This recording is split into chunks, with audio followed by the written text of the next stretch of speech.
আসসালামু আলাইকুম দর্শক শ্রোতাগণ। আমরা আজকে আরও কিছু উত্তরাধিকার সম্পর্কিত সমস্যা বা অঙ্ক এবং তার সমাধান নিয়ে আলোচনা করব। তাহলে চলুন আমরা শুরু করি। একজন মুসলিম ব্যক্তি মৃত্যুবরণ করার পর তার জীবিত উত্তরাধিকারীগণ হচ্ছেন পুত্রের কন্যা এবং পুত্রের পুত্র। আমরা জানি পুত্রের পুত্রের সাথে পুত্রের কন্যা 2:1 অনুপাতে অবশিষ্ট ভোগী হিসেবে সম্পত্তি পায়। তাই তার যতটুকু সম্পত্তি আছে সেই সম্পত্তি পুত্রের পুত্র 3/2 অংশ, পুত্রের কন্যা 3/1 অংশ, এভাবে অবশিষ্ট ভোগী হিসেবে ভাগ করে নেবে। এখানে পুত্রের পুত্র এবং পুত্রের কন্যা আছে। পুত্রের কন্যাকে একটি কন্যার মতো ধরে পুত্রের পুত্রকে 2টি কন্যার মতো ধরলে সম্পত্তি আমাদের 3 ভাগ করতে হবে। 3 ভাগের 2 ভাগ পুত্রের পুত্র এবং 1 ভাগ পুত্রের কন্যাকে দিব, তাহলে আমাদের সম্পূর্ণ সম্পত্তি বন্টন হয়ে যাবে। অন্য একটি সমস্যা যদি আমরা দেখি, সেখানে একজন মুসলিম ব্যক্তি মৃত্যুবরণ করার পর তার জীবিত উত্তরাধিকারীগণ হচ্ছেন 2 জন কন্যা, একজন পুত্রের কন্যা, একজন পুত্রের পুত্রের কন্যা এবং একজন পুত্রের পুত্রের পুত্র। তাহলে আমরা কিভাবে সম্পত্তি বন্টন করব? প্রথমত হচ্ছে 2 জন কন্যা। 2 জন কন্যা থাকলে আমরা জানি 3/2 অংশ পায়, এবং পুত্রের কন্যা 2 জন কন্যা থাকলে পুত্রের কন্যা সাধারণত সম্পত্তি পায় না, কিন্তু এখানে একটা কন্ডিশন আছে। সেটা হচ্ছে পুত্রের কন্যা যদি কোনো ক্রমে বাদ যায় সম্পত্তি থেকে, তাহলে নিম্নবর্তী পুত্রের পুত্রের সাথে 2:1 অনুপাতে আসাবা হিসেবে সম্পত্তি পায়। এখানে পুত্রের কন্যা বাদ গেলেও পুত্রের পুত্রের পুত্র থাকার কারণে তার সাথে অবশিষ্ট ভোগী হিসেবে পুত্রের কন্যা সম্পত্তি পাবে। এবং অবশিষ্ট যেহেতু পুত্রের পুত্রের কন্যা আছে, তাহলে পুত্রের পুত্রের পুত্র, পুত্রের পুত্রের কন্যা এবং পুত্রের কন্যা 3 জনই এখানে সম্পত্তি পাবে। তারা 2:1 অনুপাতে সম্পত্তি অবশিষ্ট ভোগী হিসেবে পাবে। তাহলে 2 কন্যাকে 3/2 অংশ দেওয়ার পর অবশিষ্ট 3/1 অংশ সম্পত্তি থাকে। সেই 3/1 অংশ সম্পত্তির মধ্যে পুত্রের কন্যা, পুত্রের পুত্রের কন্যা এবং পুত্রের পুত্রের পুত্রের মধ্যে আমরা যদি ভাগ করি, বন্টন করি 2:1 অনুপাতে, তাহলে সম্পত্তি আমরা 4 ভাগ করতে হয়। 3/1 অংশের 4/1 অংশ পাবে পুত্রের কন্যা, 3/1 অংশের 4/1 অংশ পাবে পুত্রের পুত্রের কন্যা এবং 3/1 অংশের 4/2 অংশ পাবে পুত্রের পুত্রের পুত্র। তাহলে সবগুলো যদি হর এক করি, তাহলে সম্পত্তি এভাবে বন্টন হয়। 2 কন্যা পায় 12/8 অংশ, পুত্রের কন্যা পায় 12/1 অংশ, পুত্রের পুত্রের কন্যা পায় 12/1 অংশ, পুত্রের পুত্রের পুত্র পায় 12/2 অংশ, এবং সমস্ত সম্পত্তি বন্টন হয়ে যায়। অন্য একটি অঙ্কে আমরা যদি দেখি, একজন মুসলিম ব্যক্তি মৃত্যুবরণ করার পর তার জীবিত উত্তরাধিকারীগণ হচ্ছেন 2 কন্যা, পুত্রের কন্যা, পুত্রের পুত্র। এখানে 2 কন্যা থাকার কারণে তারা পাবে 3/2 অংশ।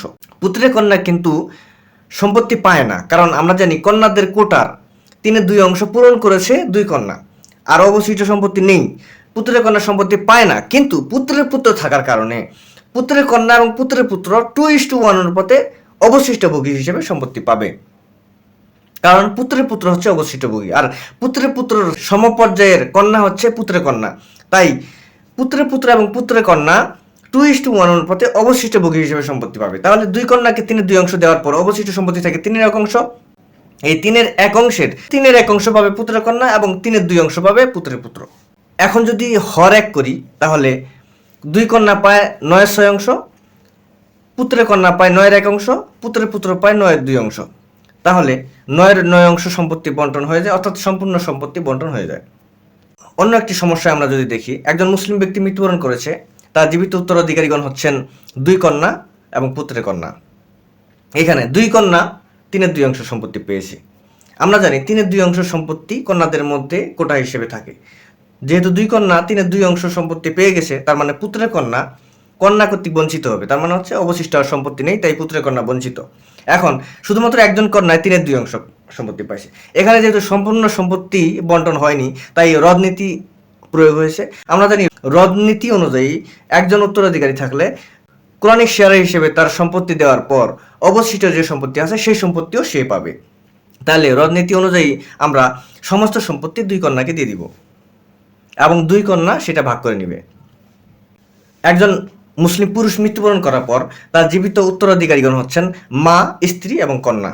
আমরা জানি সন্তান সন্ততি থাকলে, অর্থাৎ এখানে যেহেতু কন্যা আছে, মা পাবে 6/1 অংশ, স্ত্রী কন্যা অর্থাৎ সন্তান সন্ততি তার কারণে স্ত্রী পাবে 8/1 অংশ, এবং কন্যা একজন হওয়ার কারণে হাফ অংশ সম্পত্তি পেল।